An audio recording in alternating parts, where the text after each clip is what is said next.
Dünyayı değiştiren dönüşüm sanayi devrimi. Bu sadece ekonomik bir değişim değil, aynı zamanda toplumların yapısını, siyasi dengeleri, kültürel yaşamı ve insanlığın doğayla kurduğu ilişkiyi kökten değiştiren global bir dönüşümdü. Sanayi devriminin kökleri 18. yüzyıl ortalarında Büyük Britanya'nın yeşil tepelerine ve maden yataklarına uzanır. Peki neden tam da İngiltere? Bu sorunun cevabı birçok koşulun bir araya gelmesinde yatıyor. Ada ülkesi İngiltere, zengin kömür ve demir yataklarıyla adeta kutsanmıştı. Bu, geleceğin endüstrisinin temel ham maddesiydi. Aynı zamanda ulaşım ağları için elverişli nehirleri ve güçlü deniz ticaretiyle küresel pazarlara erişimi kolaydı. Ancak sadece coğrafya yetmezdi. İngiltere öncesinde önemli bir tarım devrimi yaşamıştı. Toprak mülkiyetindeki radikal değişiklikler ve tarımsal verimlilikteki artış daha az iş gücüyle daha fazla gıda üretilmesini sağladı. Bu durum hem nüfusun artmasına hem de kentlere göç eden büyük bir iş gücü fazlasının oluşmasına yol açtı. Ticari gelişim, merkantilist politikalar ve genişleyen sömürge imparatorluğu sayesinde biriken sermaye yeni yatırımlar için can atıyordu. Bilimsel devrimin ve aydınlanma çağının getirdiği yenilikçi düşünce yapısı, deneysel bilime olan inanç ve icatlara verilen önem de cabasıydı. Dahası İngiltere'nin siyasi istikrarı ve mülkiyet haklarını koruyan hukuk sistemi mucitleri ve girişimcileri teşvik ediyordu. Tüm bu faktörler bir araya gelerek tarihin en büyük dönüşümlerinden birinin tohumlarını ekti. Sanayi inkılabının asıl dinamosu tekstil sanayi oldu. Pamuklu kumaşlara olan talebin artması, üretim süreçlerini hızlandırma ihtiyacını doğurdu. John Kane 1733'te icat ettiği uçan mekik, dokuma hızını 2 katına çıkarınca iplik kıtlığı baş gösterdi. İşte bu ihtiyaca cevap olarak James Hargreaves'in 1764'te çoklu iplik eğirme makinesini, Spin'in Jenny'yi geliştirdi. İplik üretimi hızla katlandı. Ancak asıl devrim Richard Arkwright'ın 1769'da geliştirdiği su çerçevesiyle geldi. Bu makine su gücüyle çalışıyor ve ilk modern fabrikanın doğuşuna zemin hazırlıyordu. Artık üretim evlerden büyük, organize tesislere kayıyordu. Eli Whitney'nin 1793'te pamuk çırçırı, pamuk işleme sürecini kolaylaştırarak özellikle Amerika Birleşik Devletleri'nde pamuk üretimini ve ne yazık ki köle iş gücüne olan talebi arttırdı. Sanayi inkılabının gerçek kalbi James Watt'ın 1760'larda yaptığı geliştirmelerle buhar makinesinin ticari olarak uygulanabilir hale gelmesiydi. Başlangıçta kömür madenlerindeki suyu tahliye etmek için kullanılan bu makine kısa sürede fabrikaların, özellikle de tekstil fabrikaların enerji kaynağına dönüştü. Buhar gücü üretimi coğrafi kısıtlamalardan kurtardı. Artık fabrikalar su kaynaklarına bağımlı değildi. Bu demir çelik sanayinde de bir devrim yarattı. Daha dayanıklı makinelerin ve köprülerin yapımına olanak tanıdı. Ulaşımda bu dönüşümden nasibini aldı. George Stephenson'ın 1825'te geliştirdiği buharlı lokomotifler ve demir yolları ham madde ve bitmiş ürünlerin çok daha hızlı ve ucuz taşınmasını sağladı. Yeni pazarlar açıldı, ticaret canlandı. Buharlı gemiler ise uluslararası ticareti hızlandırarak dünyayı daha da küçülttü. İngiltere'den sonra sanayi inkılabı adeta bir domino etkisiyle kıta Avrupa'sına, Belçika'ya, Fransa'ya, Almanya'ya ve Atlantik'in ötesindeki Birleşik Devletlere yayıldı. Her ülke kendi doğal kaynakları ve siyasi koşulları doğrultusunda bu dönüşümü farklı hızlarda deneyimledi.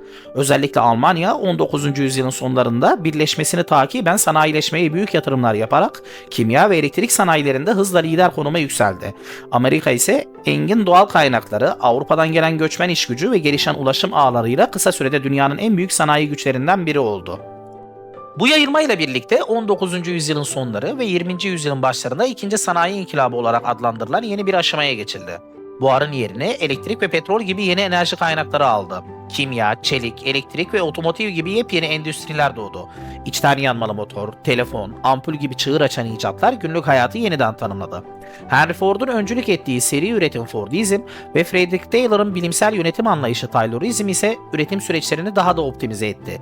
Verimliliği inanılmaz boyutlara taşıdı. Sanayi inkılabı sadece ekonomik ve teknolojik bir değişim değil, aynı zamanda devasa toplumsal ve kültürel sonuçlar doğurdu. Kırsaldan kentlere başlayan büyük göç dalgası, şehirleri kontrolsüz bir şekilde büyüttü. Gecekondulaşma sorunu beraberinde getirdi. Köyler boşalırken şehirler fabrika dumanlarıyla doldu. Yeni bir toplumsal yapı da ortaya çıktı.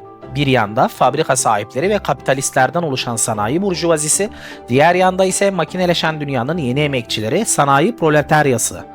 Fabrikadaki çalışma koşulları inanılmaz derecede ağırdı. Günler 14-16 saatlik mesailerle geçiyor, ücretler düşük kalıyor, çalışma ortamları tehlikeli ve sağlıksız oluyordu. Çocuk ve kadın işçiler ucuz emek olarak yoğun bir şekilde kullanılıyordu. Bu koşullar yoksulluk, özellikle kolera ve tüberküloz hastalıklara ve suç oranlarında artış gibi ciddi toplumsal sorunlara yol açtı. Ancak bu zorluklar aynı zamanda bir uyanışı da tetikledi. İşçi sınıfı haklarını aramak için örgütlenmeye başladı. Sendikalar kuruldu, grevler düzenlendi, işçi hakları mücadelesi başladı. Bu dönemde Karl Marx ve Friedrich Engels gibi düşünürler sanayi inkılabının yarattığı eşitsizliklere dikkat çekerek sosyalizm ve Marksizm gibi ideolojilerin temellerini attılar. Ekonomik olarak ise manufaktürden kitlesel üretime geçiş, pazar ekonomisinin ve serbest ticaretin küresel çapta yaygınlaşmasının önünü açtı. Bugünkü küresel ekonominin temelleri atıldı. Ne yazık ki bu büyük dönüşümün karanlık bir yüzü daha vardı. Hızla artan hava ve su kirliliği ile doğal kaynakların pervasızca tüketimi. Ve tabii ki de en önemlisi başta çocuk olmak üzere köle işçilerdi. Sanayi inkılabının mirası günümüz dünyasının her köşesinde hissediliyor. Başlattığı küresel ticaret ve bağlantı ağları bugünkü küreselleşmenin temeli oldu. Kitlesel üretimin getirdiği bolluk, tüketim toplumunu doğurdu ve alışkanlıklarımızı kalıcı olarak değiştirdi. En önemlisi sanayi inkılabı durdurak bilmeyen teknolojik ilerlemenin ve inovasyon döngüsünün tetikleyicisi oldu. Çalışma hayatı da o ilk zorlu günlerden çok farklı. Sendikalar, iş kanunları ve sosyal devlet anlayışı sayesinde işçi hakları önemli ölçüde gelişti. O dönemde göz ardı edilen çevresel sorunlar ise günümüzde en acil küresel gündem maddelerinden biri haline geldi. Belki de en çarpıcı olanı sanayi inkılabının 4. sanayi devrimi ya da Endüstri 4.0 ile olan ilişkisidir. Bugün yaşadığımız dijitalleşme, yapay zeka ve otomasyon çağının kökenlerini 18. yüzyıl İngiltere'sindeki o ilk buhar makinelerinde ve tezgahlarda arayabiliriz. Sürekli yenilik ve dönüşüm arayışı sanayi inkılabından miras aldığımız en belirgin özelliktir.